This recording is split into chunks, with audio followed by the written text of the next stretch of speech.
magdiwang sa ngalan ng Ama, ng Anak, ng Espiritu Santo. Amen. Ang pagpapala ng ating Panginoong Jesucristo, ang pag-ibig ng Diyos Ama, at ang pakikipagkaisa ng Espiritu Santo naway sumainyong lahat. At sumayo rin. Magandang umaga sa inyong lahat. So ngayon ang muling kapistahan sa panahon ng Kapaskuhan. So ngayon ay Pasko pa rin. Merry Christmas. Merry Christmas sa atin. So limot na natin ang Pasko. Pero ngayon magtatapos sa linggong ito. At ang kapistahan ngayon sa loob ng Kapaskuhan ay ang kapistahan ng pagbibinyag sa Panginoon. At ito rin ang pagpapaalala sa atin sa sakramento na tinanggap natin, ang sakramento ng binyag. At ito'y palalalimin ang ating pagkaunawa sa sakramento ng binyag na ating tinanggap at tatanggapin. Kaya mga kapatid, sa pagdiriwang na ito, humingi tayo ng awa at patawad sa Panginoon sa ating mga pagkukulang sa ating kapwa at ganun din sa ating Panginoon.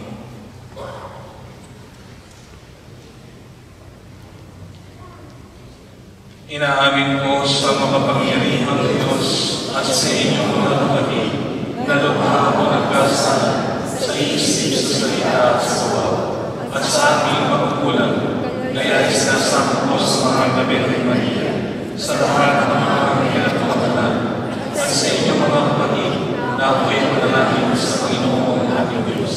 Kawan tayo ng makapangyarihang Diyos, patawarin tayo sa ating mga kasalanan at patnubayan tayo hanggang sumabi tayo sa buhay na walang hanggan. Amen.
Manalangin tayo. Ama naming makapangyarihan, nagpakita bilang tao, katulad namin ang iyong anak. Sa pamamagitan niyang naging aming kawangis, kami naway maging kanyang kaparis. Kasama mo at ng Espiritu Santo, magpasawalang hanggan. Amen.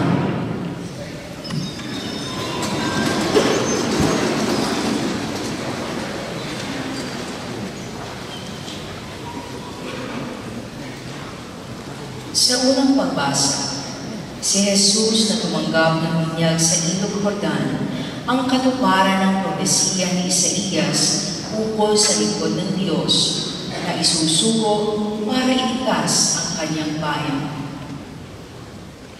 Pagbasa mula sa sulat mula sa aklat ni Propeta Isaías.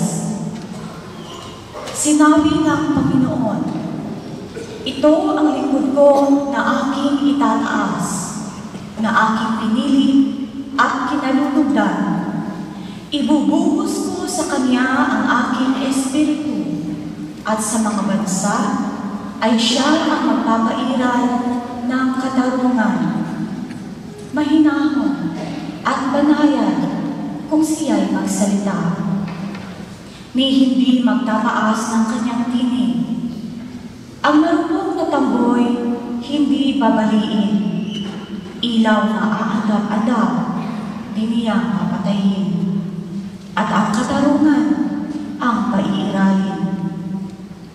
Di siya mawawalan ng pag-asa, ni masisiraan ng loob. Paghahariin niya ang katarungan sa daigdig. Ang mga bansa sa malayo ay buong pananabik na maghihintay sa kanyang mga duro. Akong Panginoon, tumawag sa iyo. Binigyan kita ng kapangyarihan upang pairain ang katarungan sa daigdig. Sa pamamagitan mo ay gagawa ako ng pagkikipagtipan sa lahat ng tao at magdadala ng liwanag sa lahat ng bansa. Ikaw ang magpapadilat sa mga bulag at magpapalaya sa mga bilanggo ng kaliliman." Ang salita ng Diyos. Salamat sa Diyos.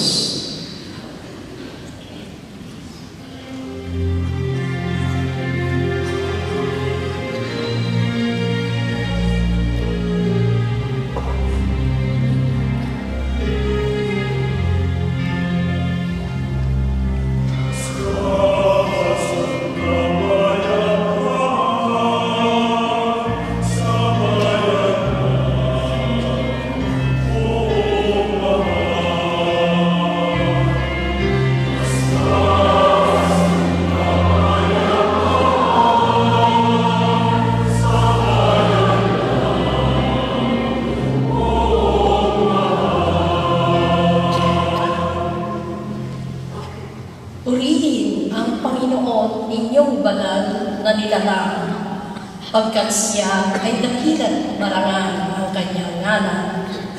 Ang poon ay dakilain, purihin ang Diyos na banal. Yumuko ang bawat isa kapag siya ay tumatan.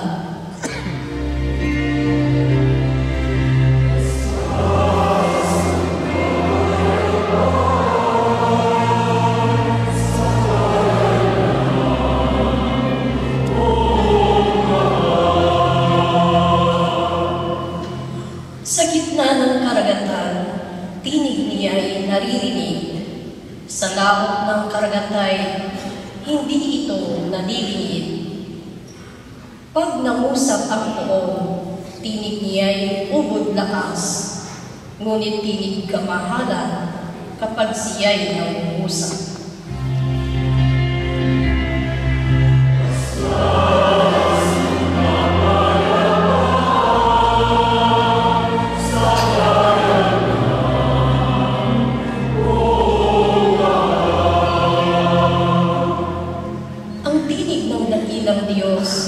Parang kulog na malakas, kaya't mga nasa templo'y sumisigaw na gagalak. Panginoon, papurihan, ganito ang binibigkas. Siya rin ang nagahari sa dagat ng kalaliman. Namuno siya roon bilang hari walang hanggan.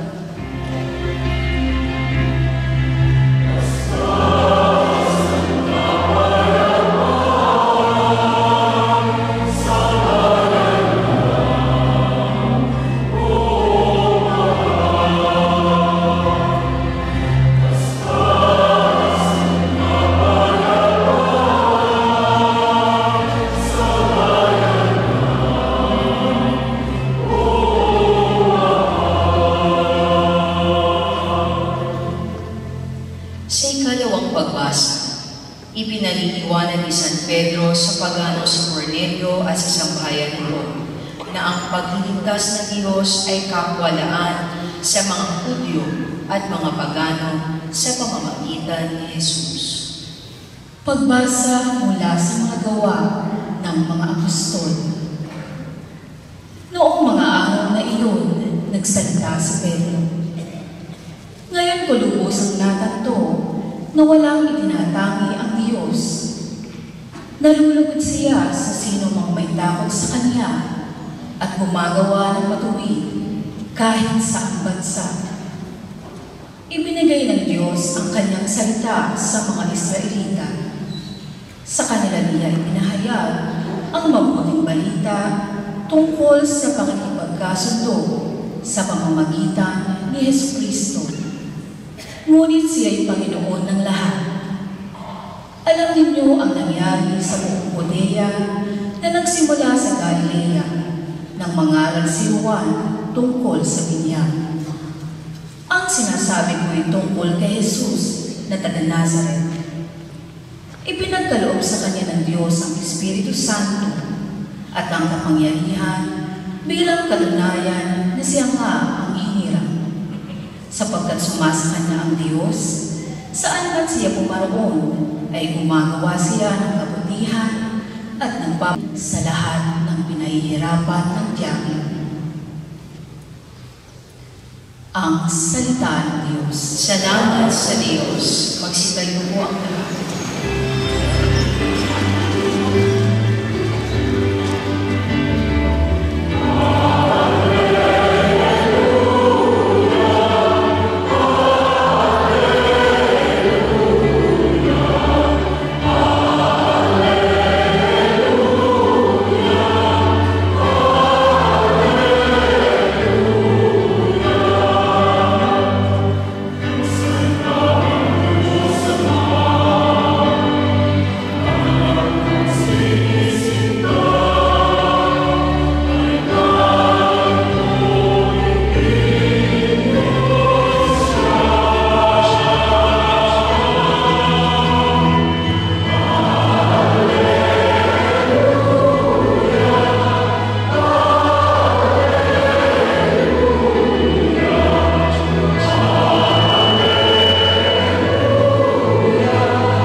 Sumainyo ang Panginoon. At sumayo rin.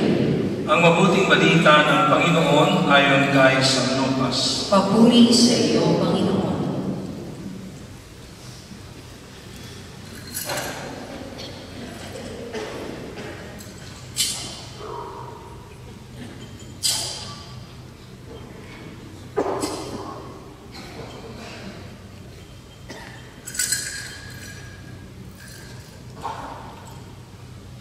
Noong panahong iyon, naghahanig sa mga tao ang pananabik sa pagdating ng Mesiyas at ang akala ng marami si Juan ang kanilang hinihintay.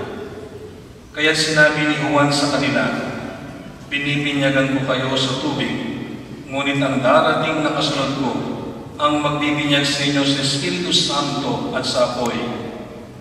Siya'y makapangyarihan kaysa akin at ni hindi ako karapat-dapat pagkalag ng tali ng kanyang panyapak. Nabinyagan na noon ang lahat ng tao, gayon din si Jesus. Nang siya'y nananalangin, nabuksan ng langit at bumaba sa kanya ang Espiritu Santo sa anyong kalapati. At isang tinig mula sa langit ang nagsabi, "Ikaw ang minamahal kong anak, lubos kitang kinalulugdan." Mga kapatid, ang mabuting balita ng ating kaligtasan. Pinupuri ka namin, Panginoong Jesucristo.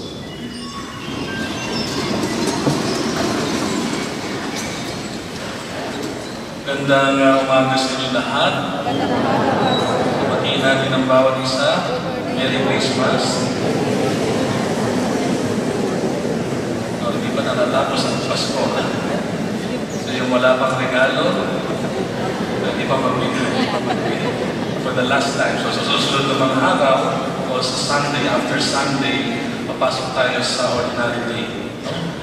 Ito naman ay ang paghahanda natin in preparation for the coming Lenten season. Okay?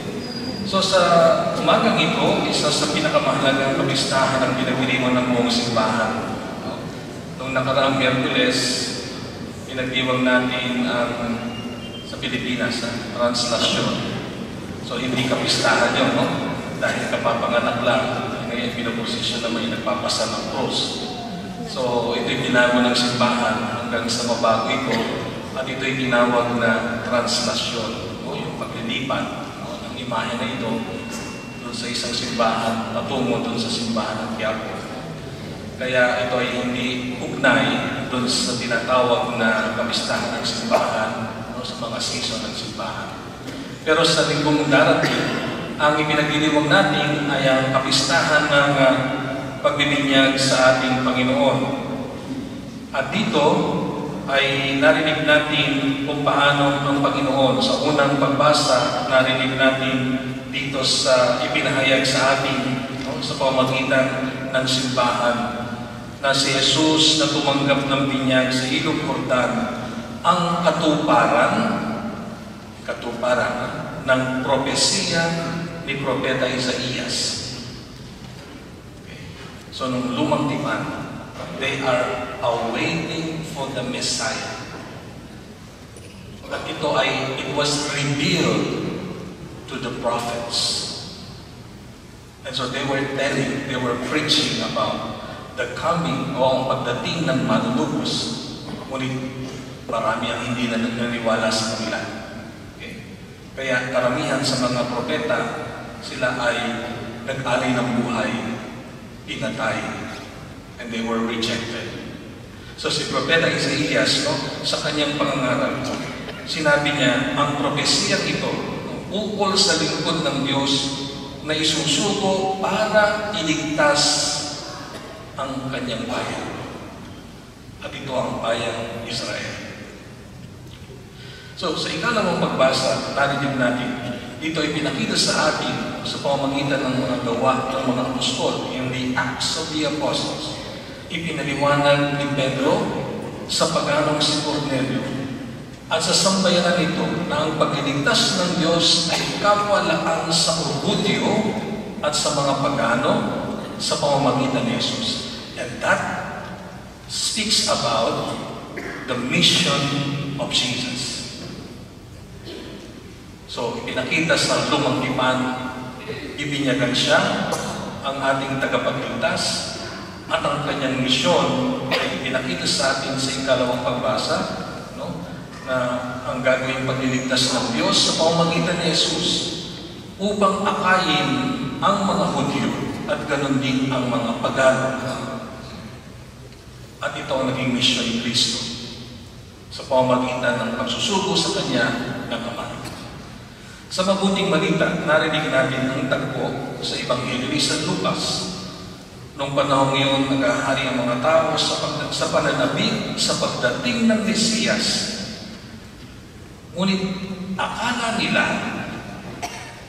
si Juan Bautista yung Mesiyas. Sapagat nagbibinyag siya at sinasabi niya, magbalik loob tayo sa Panginoon. Pagsisihan ninyo taligdan ang inyong mga kasalanan. At ang lahat ng nagbalik loob sa Panginoon ay binibinyagan niya. Kaya sabi ni Juan, marami ang nagsasabi, nag-iisip na si Juan ang kanilang hinihintay.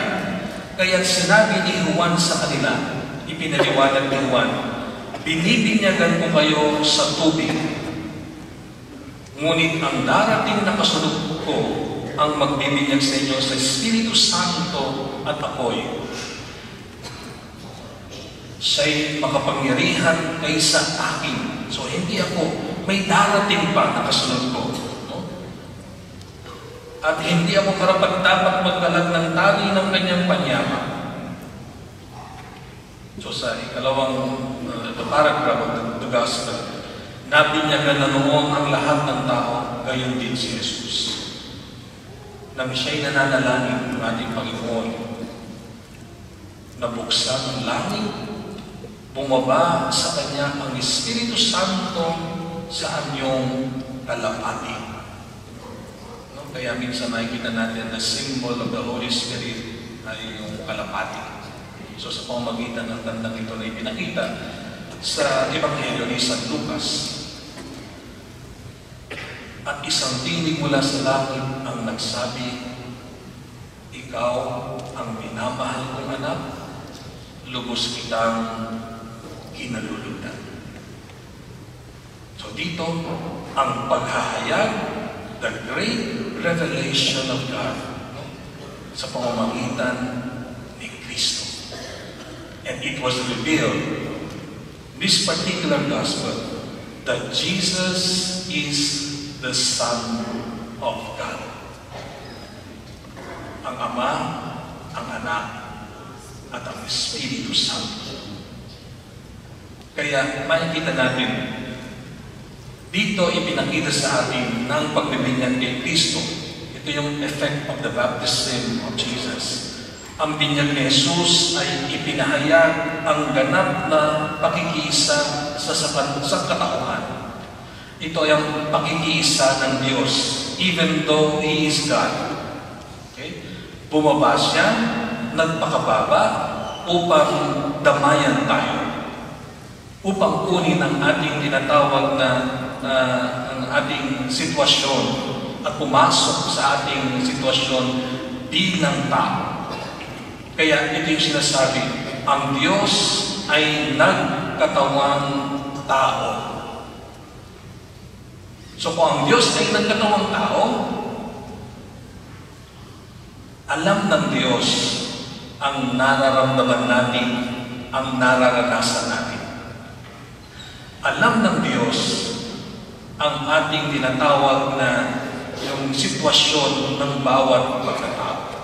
Wala lamang ang kasalanan. Sapagkat ang Diyos ay nakiisa sa atin. Naging taong katulad natin, umiyak, no?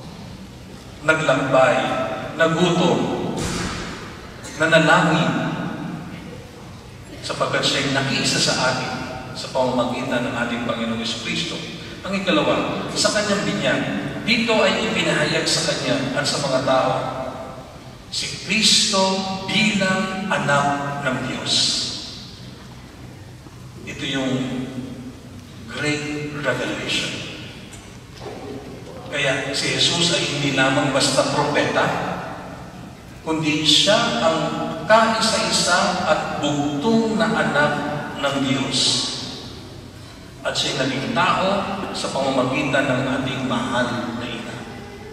So dito ipinakita si Jesus bilang anak ng tao. Kaya tayo mga Kristiyano, ganun na lamang ang ating pagtawag at higit sa lahat ang paggalang at pagsamba kay Kristo sapagkat siya ay anak ng Diyos. Ang Diyos at si Kristo ay iisa. Ang Diyos, si Kristo at Espiritu Santo ay iisa. At ito'y naging ganap sa pagpapahayag ng misyon ng Diyos. Ang misyon ng Diyos ipinakita kay Kristo at sa pamamagitan ng Espiritu Santo. Kaya dito ipinakita sa atin si Kristo bilang anak ng Diyos. Ang ikatlo, sa kanyang binyag, tinanggap niya ang kanyang misyon. At ito yung sinasabi natin. Ano yung misyon na yun?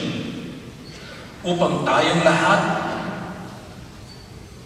ang mga naniniwala at ganoon din ang mga hindi naniniwala, ay akayin niya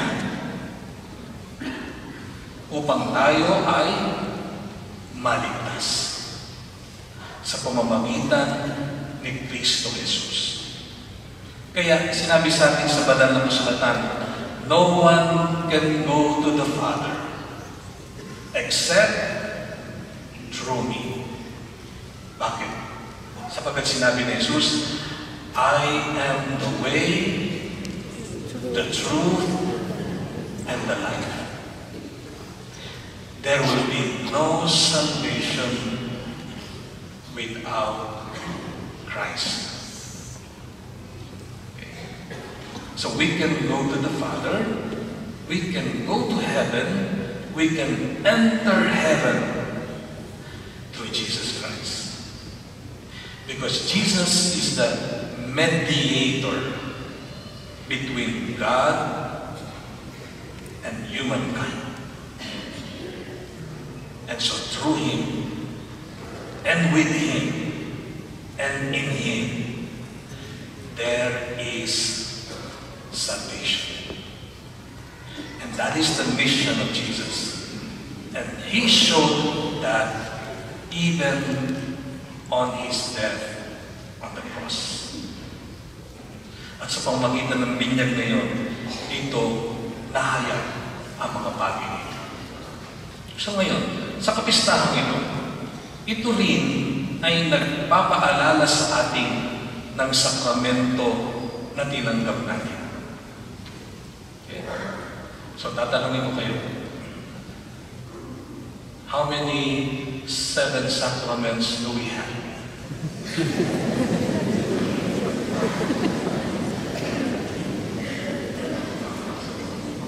Salamat. Naririnig niyo pala at nakikinig kayo. So, ilang 7 sacraments tayo meron? O ano ang kauna-unahang sakramento na tinatanggap ng Kristiyano? Ha? Baptism. Ang? Baptism. Parang hindi kayo kumbinsido, ha? Okay. Pero merong iba, kasal. Bakit? Pupunta sa simbahan, Father, magpapakasal na po kami. Binyagan na po ba kayo?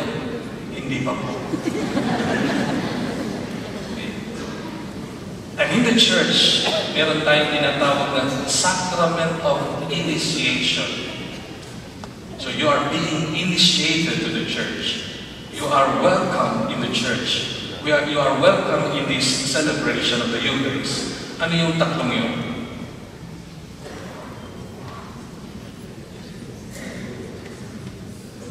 Baptism, confirmation, at wala na. Eucharist. Ito yung first communion. Kaya kayong mga magulang, dapat inaakay ninyo ang inyong mga anak sa tatlong sakramentong ito bago sila pumasok doon sa ibang sakramento, bago ang kasal, bago ang ordinasyon, bago ang pagpapahid ng langis, bago mamatay. Kailangan makapasok pa muna sa tatlong sakramentong ito. Ano yung sakramentong ito? Ang binyag, ang kumbil, at ang banal na komunyon. Okay? So hindi ka pwedeng magkomunyon kung hindi ka pa binyagan. Hindi ka pwedeng kumpilan nang hindi ka binyagan. Hindi ka pwedeng magtawag na ordinahang pari na hindi ka binyagan. Hindi ka pwedeng ikasal na hindi ka binyagan. Hindi ka rin pwedeng magumpisal na hindi ka binyagan. Bakit ka magumpisal? Hindi ka naman binyagan. So dito, sino ang nabinyagan na? Pinaklaro ko lang, ha? Para sa pagbibigay natin ng komunyon, hindi ka pwede. Okay. Sino dito ang hindi pa binyagan? Taas ang kamay. Magaling, ha? Klaro ang isipan ninyo, ha? Inuhuli ko lang kayo kung nakikinig kayo. Okay? But you are listening. Maraming salamat. Okay? So, ngayon, kung ikaw ay binyagan, ikaw ba ay karapat-dapat na tawaging binyagang Kristiyano? Tingnan mo sarili mo. Nabinyagan ka, pero ang tanong, karapat-dapat ka bang tawaging binyagang Kristiyano?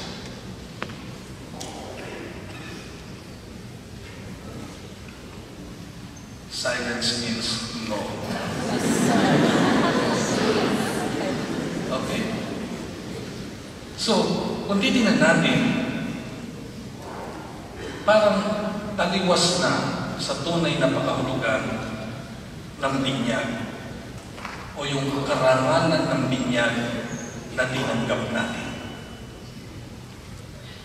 Yung mga magnanakaw, binyagan yun. Yung mga chismoso at chismosa, taas ang kamay. Binyagan yun. Ang mga nakikiapi sa hindi niya asawa, binyagan ba yun? Binyagan din sila. Bininyagan din sila.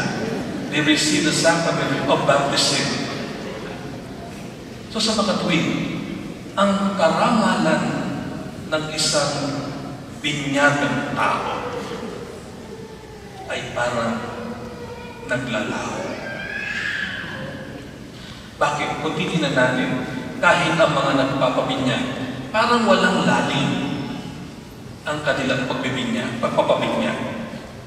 Ang mga nagpapabinyag, parang basta lamang pupunta sa simbahan. But you cannot feel in them. Hindi mo maramdaman sa kanila na ang kanilang pakay sa simbahan upang pabinyagan ang kanilang anak ay katulad ng pakay ni Jesus noong siya'y pumunta kay Juan Bautista. Kailangan akong mabinyagan upang maisakatuparan ko na ang misyon na ibinigay sa akin ng Ama at maisagawa ang bagay na ito. E ngayon, taon-taon, maraming binibinyagan. Ngunit ang pakay nila, handaan, ninong at ninang na mayayaman, magandang posisyon ng trabaho, hindi kuripot, magbibigay ng malaki, di ba? At higit sa lahat, no, yung maraming panauhin, magre-reklamo ba yan? Ang taas-taas ng bayan nyo sa simbahan. Pero yung kanilang catering, yung kanilang kainan sa pinakamagandang hotel, magkano bayad doon? Walang reklamo. Ngayon, magpabinyag ka. Sige, hindi kita pababayarin. Hindi naman bayad yung stipend, no? Pero patay ang ilaw. Walang microphone. Walang tubig. Wala ring langis. Pwede ba yun? Then baptism will be invalid. Okay? Because the matter was not there. The water. So marami ang binibinyagan. Ngunit ang tanong, ano ang nangyayari pagkatapos ng binyag? Marami nagtatanong, bakit tayo mga Katoliko daw, bata pala ang binibinyagan na, wala pang kaisipan yan. Di po ba? Tama, wala pang kaisipan yan. Sapagkat empty, they have the empty mind. Okay? Pero bakit binibinyagan ng bata? Practically, kung titignan natin, kailan natin tinuturuan ng mga bata? Kailan natin tinuturuan ng isang tao? Simula sa pagkabata nila. At pilit natin isinusuksok sa isipan nila ang mga dapat at tama nilang gawin. Kaya kung lumaki ka na wala kang mabuting asal, ibig sabihin, hindi ka tinuruan ng bata ka. Okay? Merong isang eskwelahan dito, no? Minsan naikwento sa akin nung tatay niya, no? Father, minsan yung natang anak ko umiiyak na. Sabi ko, bakit? Dahil at the early age, no? Doon itinuturo lahat. Especially yung English, mathematics, and science. So, advanced sila. So, sa paslit na bata o yung certain age ng pagiging bata niya, so hindi na niya nagagawa, pero doon lahat binibigay. Sabi ko, bakit ganun? Ibang klase na school yun, no? Sapagkat sabi nila, no? Yung memories ng bata pa, mas malawak. Kaya habang tumataas yung grado niya o yung tinatawag na level, no, nagiging lighter and lighter yung pag-aaral. Sapagkat naipasok ng lahat sa kaisipan ng bata. Nung bata pa siya. Kaya hanggang sa paglaki niya, datuon lahat. Di ba yun yung mga proseso doon, no? Walang laman yan, pero pag nag-aral ka, nagbasa ka, natutunan mo, papasok yan.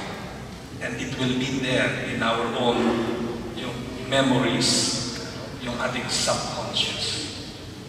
So ganun din, bakit binibigyan ka ng bata? Sapagkat mayroong tinatawag na responsibilidad ang mga magulang at ang ninong at nina.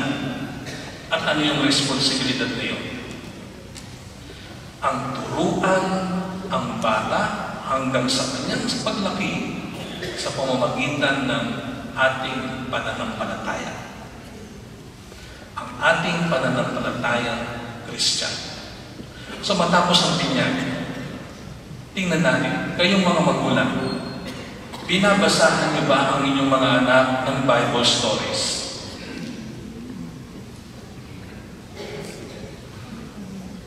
O yung mga tatay dito, anong itinuturo ninyo sa anak ninyo habang lumalaki? Anak, kumuha ka ng cards, maglalaro tayo. Okay. Anong itinuturo natin? Ni ang pagdadasal nga bago kumain, hindi natin maituro. Minsan, yung bata pa ang nagtuturo, Daddy, pray muna tayo.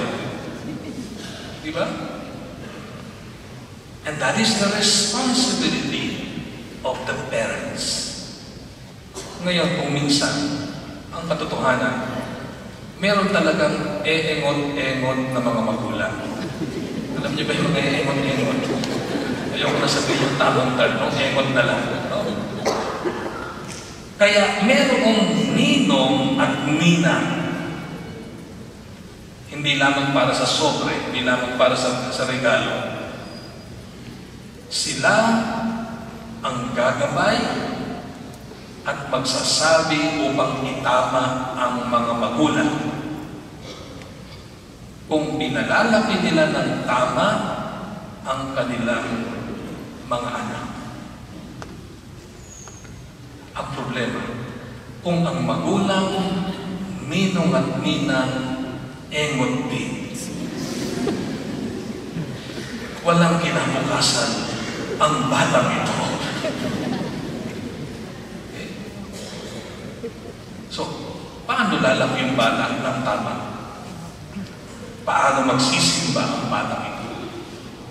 Paano matuturuan ang batang ito upang siya ay magpasalamat sa Panginoon? Ang ninong at ninang at ang mga magulang, mayroon kayong responsibilidad. At alam nyo, kung ang batang ito ay lumaki na masama na, hindi mabuti, may mananagot. May mananagot. Sino ang mananagot? Ha? Ang magulang at ang ninong at nina.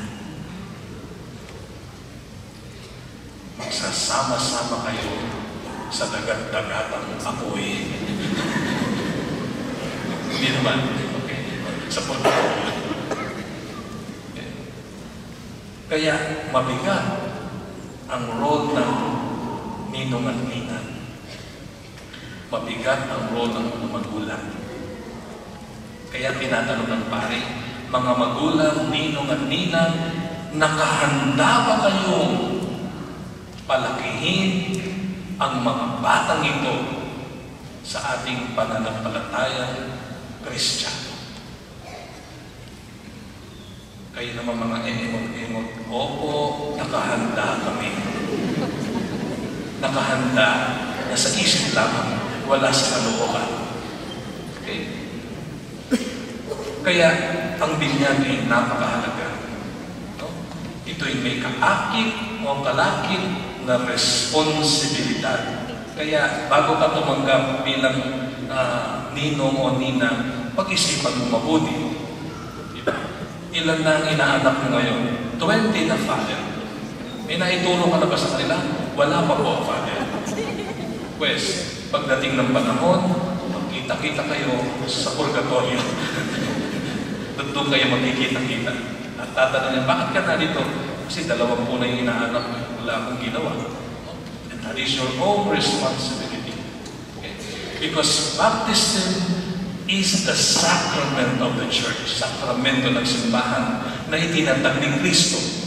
Ang binyag ay hindi pagtitipon. Ang binyag ay hindi birthday. Ang binyag ay hindi anniversary. Kaya ka lamang magpapabinyag dahil gusto mong magkaroon ng kainan. Kaya ka lamang magpapabinyag dahil birthday ko po, nais kong isabay na rin ang binyag para yung handaan, isa na lang. So maling pananaw pagtingin sa pakahulugan ng sakramento ng binyag. So ngayon, kung tayo ay binyagan, anong dapat natin gawin upang maibalik natin ang karangalan ng isang binyagang Kristiyano? 2 bagay ang nararapat natin gawin, no? Upang tayo tawagin tunay na binyagan.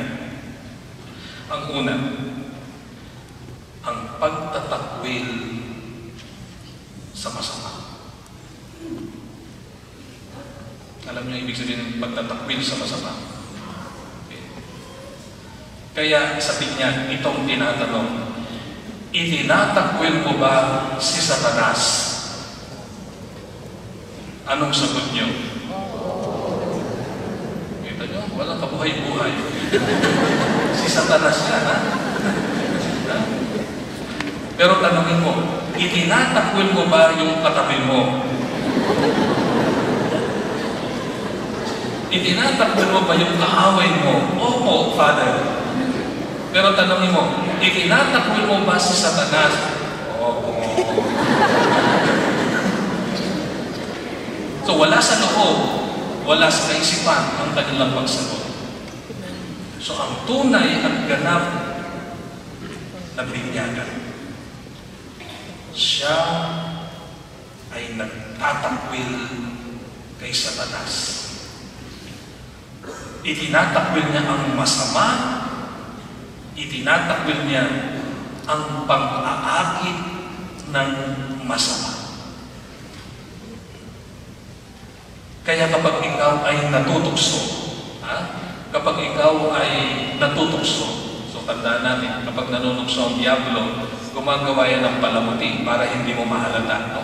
Pero once you discover that it is a temptation of the devil, remember the first question in baptism.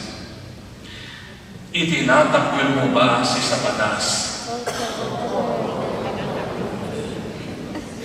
Hindi pa rin kumbinsido. Okay.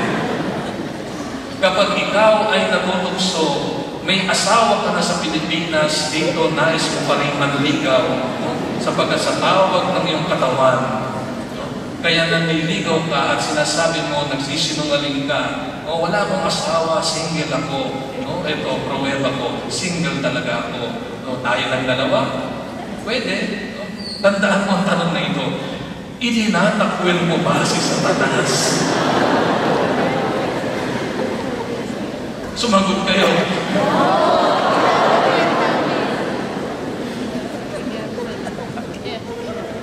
Kapag nakita mo, no, na wala naman nakakakita, pwede mong dayain, pwede mong i-manipulate anything, at walang kakahalata, tandaan mo ang tanong na ito. Itinatakwil mo ba si Satanas?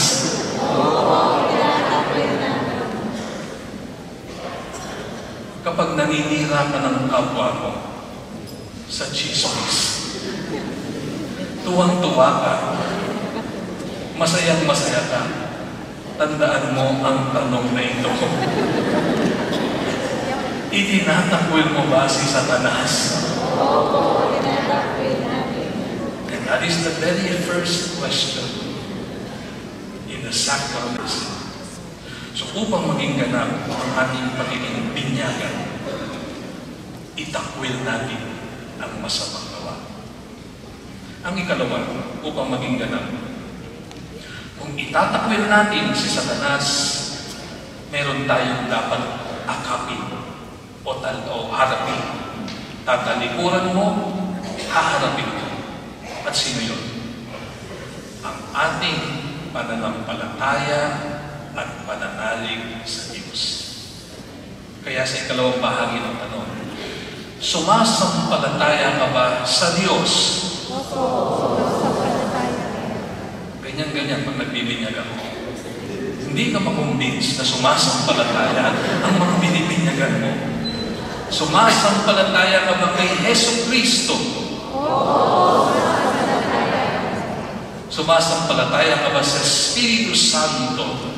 opo, sumasampalataya. Sumasampalataya ka ba sa simbahang Katolika?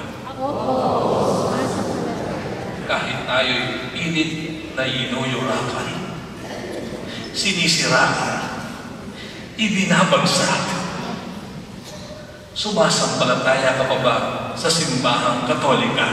Opo. Kita mo, hindi kayo kumbinsido. Sapagat ang turo ni Kristo ay inaalagaan ng simbahan. Kaya sa pamamagitan ng binyan, patapos ang tanong na ito, binibinyagan ng bata.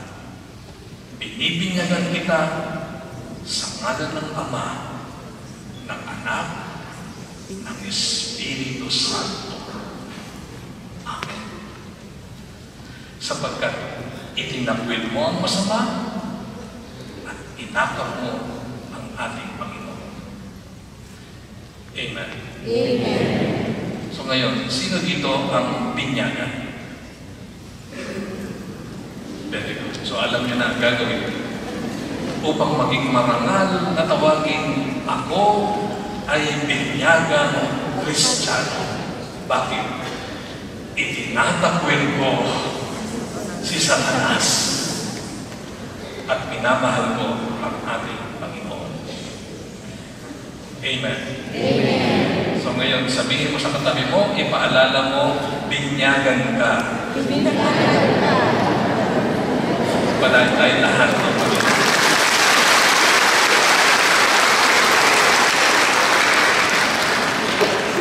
Kaya naman magsitayo tayo at ipahayag natin ang ating pananampalataya. Sumasampalataya ako sa Diyos Ama ang magbibigay sa lahat na may iwa ang aming lupa. Sumasampalataya ako kay Yesu Kristo, Diyos Panginoon natin. Nagkatawag tao siya at sa Espiritu Santo. Ipinanganak ni Santa Maria Virgen. Pinagpakasabi ni Poncio Pilato. Pinapos ko sa matay ng bibig. Nanahas sa pagkaroon ng mga lima. Na may kamahalan na buhay na maguli. Umangit sa lalo ng kasalanan ng Diyos ang pangilihan sa doon at kumula ang aming upo sa nakabubuhay na namatay na tao. Sumasampalataya ako sa Diyos Espiritu Santo, sa banal na simbahan Katolika, sa kasamahan ng mga banal, sa kapatawaran ng mga kasalanan, sa pagkabuhay ng tuloy ng mga pangyayahan, sa buhay ng mga hanggan. Mga kapatid, pinabanal ni Kristo ang tubig ng pagbibinyan upang sa ating binyag ay makaisa niya tayo. Bilang sambayanan ng Diyos, lumalangin tayo sa Amang nasa langit. Panginoon, tingin mo ang iyong bayan. Panginoon, tingin mo ang iyong bayan. Maging tapat nawa tayong mga kasabi ng Santa Iglesia sa ating mga pangako noong tayo'y binyagan, at ihatid natin sa ating kapwa ang mabuting balita ng pagkakaisa ng Diyos. Manalangin tayo. Panginoon, piliin mo ang iyong bayan. Magsumikap nawa ang mga binyagang pinuno ng mga pamahalaan sa buong mundo na maging tagapagtaguyod ng kapayapaan at pagkakaisa ng lahat ng tao. Manalangin tayo. Panginoon, piliin mo ang iyong bayan. Matuklasan nawa ng kabataan ang kagandahan ng pananampalatayang kanilang tinanggap sa binyag sa pamamagitan ng ating Kristiyanong pamumuhay. Manalangin tayo. Panginoon, piliin mo ang iyong bayan. Basbasan nawa ng Panginoon ang mga magulang, ninong at ninang, mga guro, katekista, at lahat ng may tungkuling magturo ng tunay na pananampalataya upang lumago sila sa pananampalataya kanilang itinuturo. Manalangin tayo. Panginoon, piliin mo ang iyong bayan. Aliwin nawa ng Panginoon ang mga kapatid nating Kristiyano na ngayon dumaranas ng pag-uusig dahil sa kanilang katapatan sa pananampalataya. Manalangin tayo. Panginoon, piliin mo ang iyong bayan. Dalangin natin ang mga pansarili nating kahilingan. Dakilang Ama, ipagkaloob manatili kaming tapat kay Jesus sa pamamagitan ng aming pagbibinyag sa tubig at Espiritu. Inihiling namin ito sa pamamagitan ni Kristong aming Panginoon. Amen.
manalangin kayo mga kapatid upang itong ating paghahain ay kalugdan ng Diyos sa mga makapangyarihan.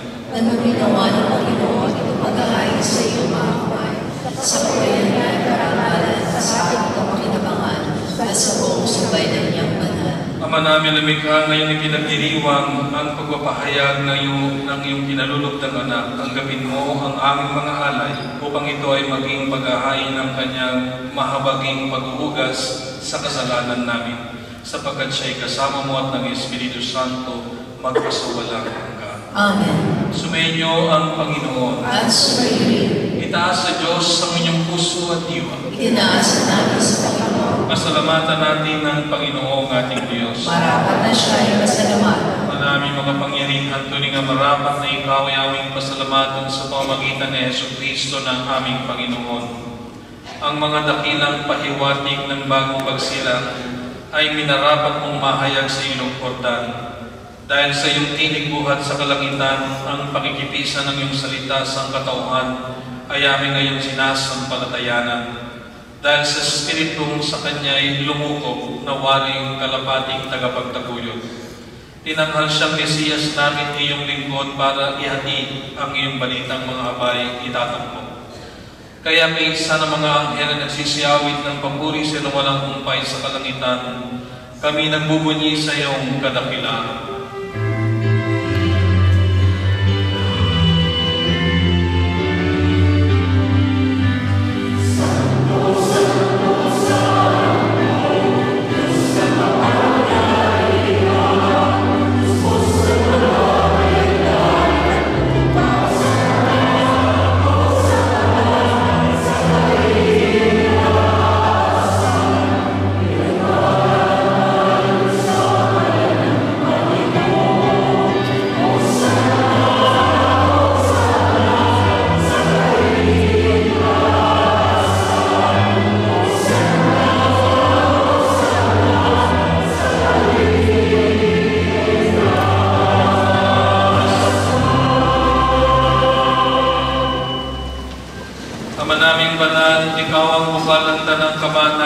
Kaya't sa pamamagitan ng iyong Espiritu, kayo mong banal ang mga kaloob na ito upang para sa amin maging katawan at dugo ng aming Panginoong Jesucristo.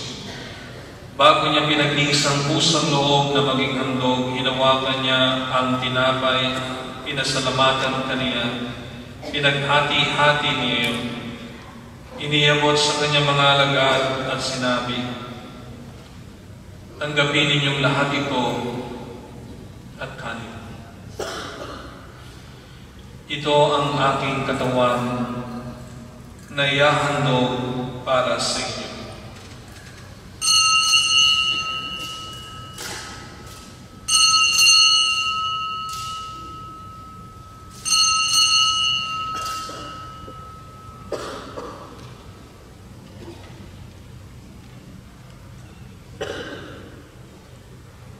Gayun din naman, noong matapos ang hapunan, hinawakan niya ang kalis, muli kanyang pinasalamatan.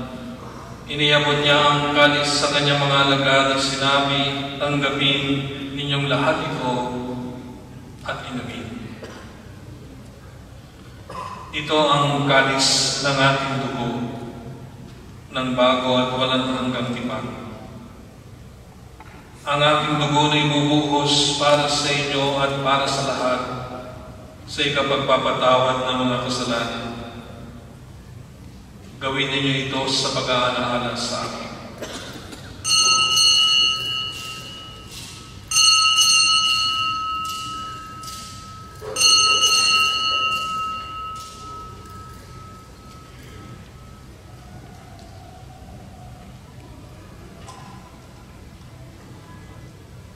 Ipagbunyi natin ng misteryo ng ating pananampalataya.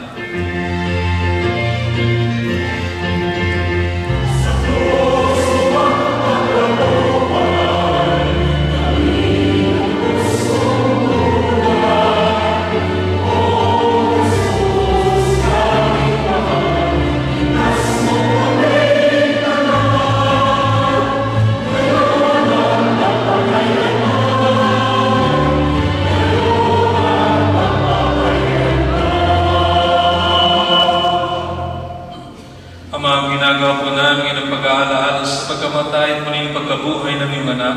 Kaya't inialay namin sa iyong tinapay na nagbibigay buhay at ang kalis nagkakalob ng kaligtasan. Kami nagpapasalamat dahil kami ang minarapat na tumayo sa harap mo para maglingkod sa iyo.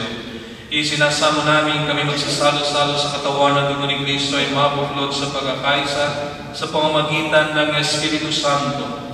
Namalingapin mo ang iyong simbahang laganap sa buong daigdig. Puspusin mo po kami sa pag-ibig. Kay San Francisco na aming Papa at ni Camilo na aming Obispo at ng Tanang Kaparian. Alalahanin mo rin mga kapatid namin na himlay ng may pag-asang sila'y muling mabubuhay. Gayon din ang lahat ng mga pumanaw. Kaawan mo po sila at patuloyin sa iyong kaliwanagan. Kaawan mo at pagindapatin kaming lahat na makasalo sa iyong buhay na walang wakas.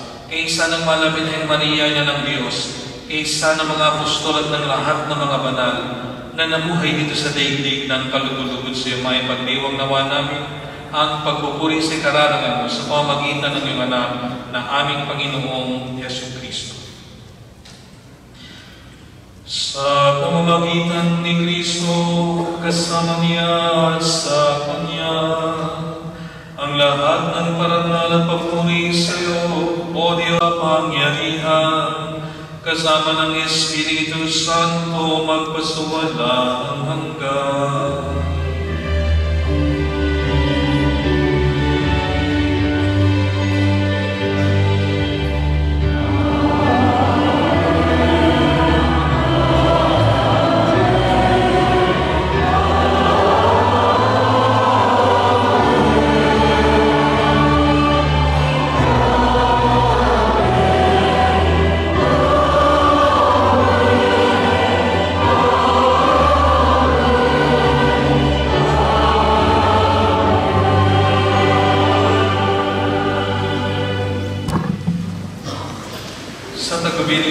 Gagaling na utos sa turo ni Jesus na Panginoon natin at Diyos, ipahayag natin ng lakas mo.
Pagkalooban ng kapayapaan, araw-araw iligtas sa kasalanan at ilayo sa lahat ng kapahamakan. Samantalang aming pinananapikan ang dakilang araw ng pagpapahayag ng tagapagligtas namin si Yesu Kristo.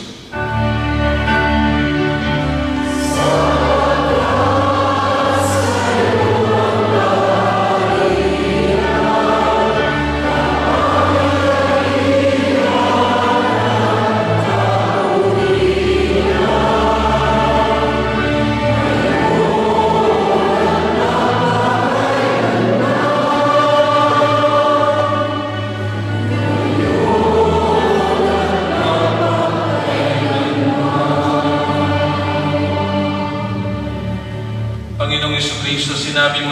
apostol at sinasabi mong muli sa amin, kapayapaan ang iniiwan ko sa inyo, ang aking kapayapaan ang ibinibigay ko sa inyo, tunghayin mo ang aming pananampalataya.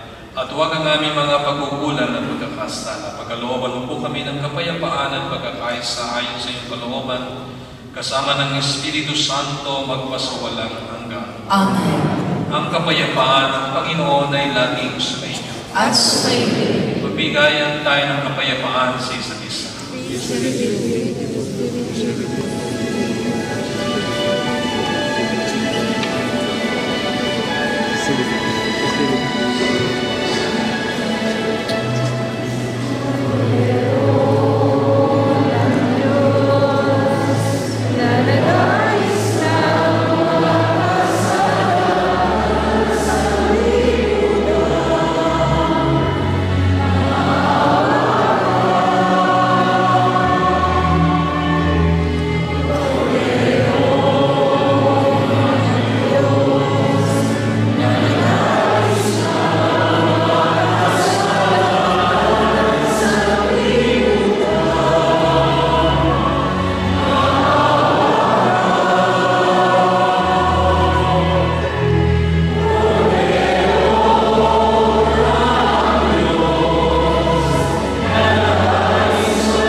Mga kapatid, ito ang kordero ng Diyos.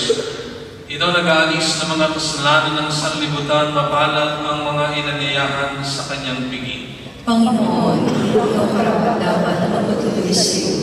Ngunit sa isang salita mo lamang ay gagaling na. Nakuha ingatan tayo ng katawan at dugo ni Kristo na sumami tayo sa buhay. Amen.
Manalangin tayo.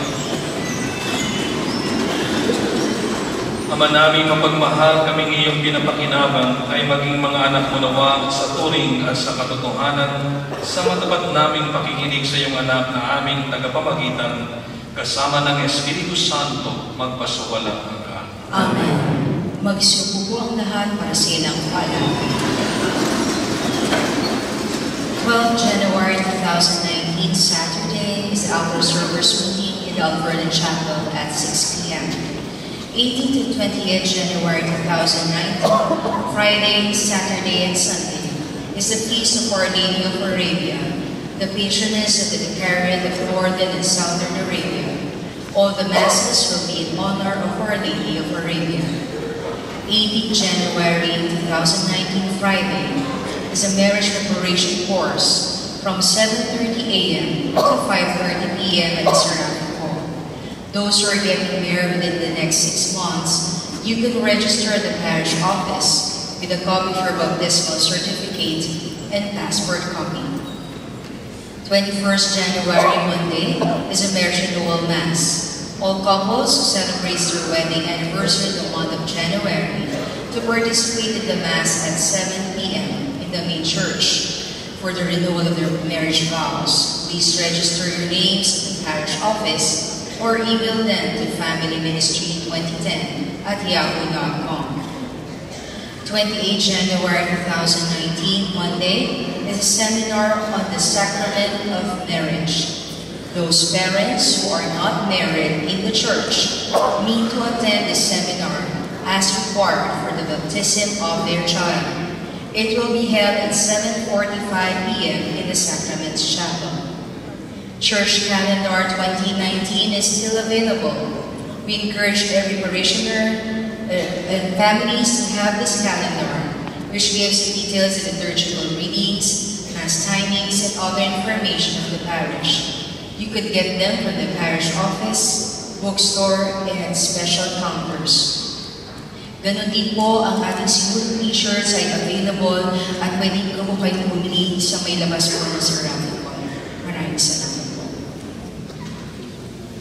So, my dear brothers and sisters, so let us welcome our Bishop. He is with us.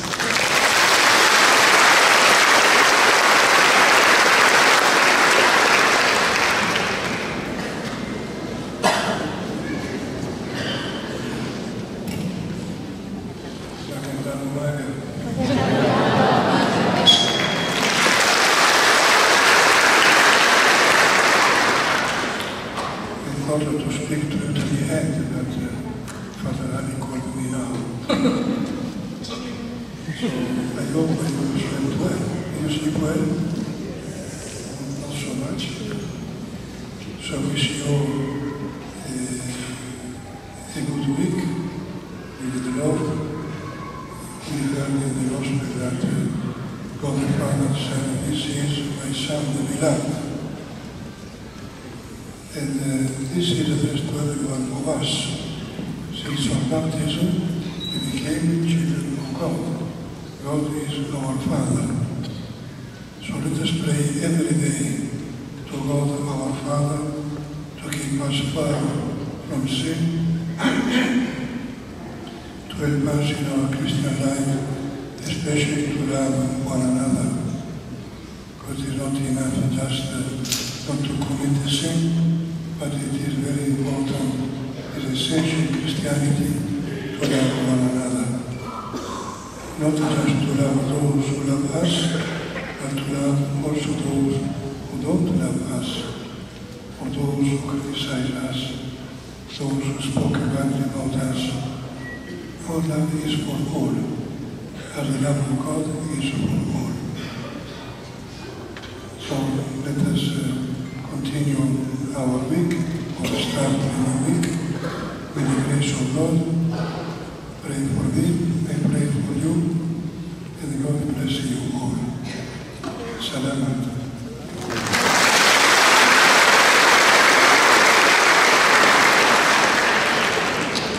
Tinatawagan ko yung mga may birthday for a friend. Kasi tayo, pagpala, Mahabaging Diyos, hinihiling po namin basbasan mo ang mga kapatid namin ito na nagdiriwang ng kanilang katawan na may pagpapala ay matanggap nila sa pamamagitan ng pagdiriwang ito. Higit sa lahat ang kanilang mga mahal sa buhay. Pagkalooban mo po sila ng lahat ng kanilang kahilingan sa pamamagitan ng Yesu Kristo, aming Panginoon. Amen.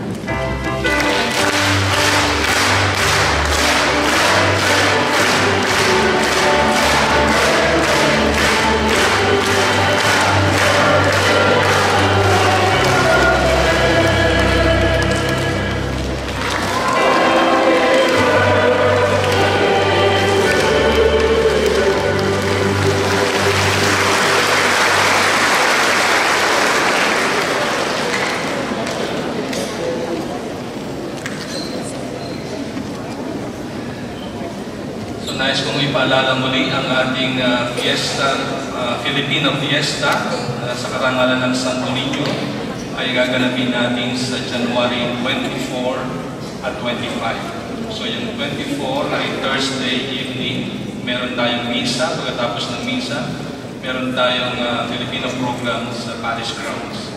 And on the following day, yung Friday and 25, meron tayong misa at prosesyon sa paligid ng simbahan. Kaya inanyayahan ko kayo na tumulo sa kapistahan ito. At bilang sa pagdalo dito, espesyal ay meron tayong every year yung Sinulog t-shirt. So pwede ninyong mabili doon sa labas, nagtitinda. So kapag walang t-shirt, hindi pwede pumasok. Okay. So, nandun lang sa labas. So, maganda yung t-shirt natin. So, every year, meron tayong design and ibig sabihin, alahala ng kapistahan ng Santo Niño bilang mga Pilipino na tayo binuklod sa pamamagitan ng devotion nito ng ating Santo Niño. Sumayin niyo ang Panginoon At sumayin. at naway pagpalain kayong lahat ng makapangyarihang Diyos Ama, Anak at Espiritu Santo. Amen. Ang banal na misa ay ganap na umayaw tayo sa pag-ibig ni Kristo. Salamat sa Diyos.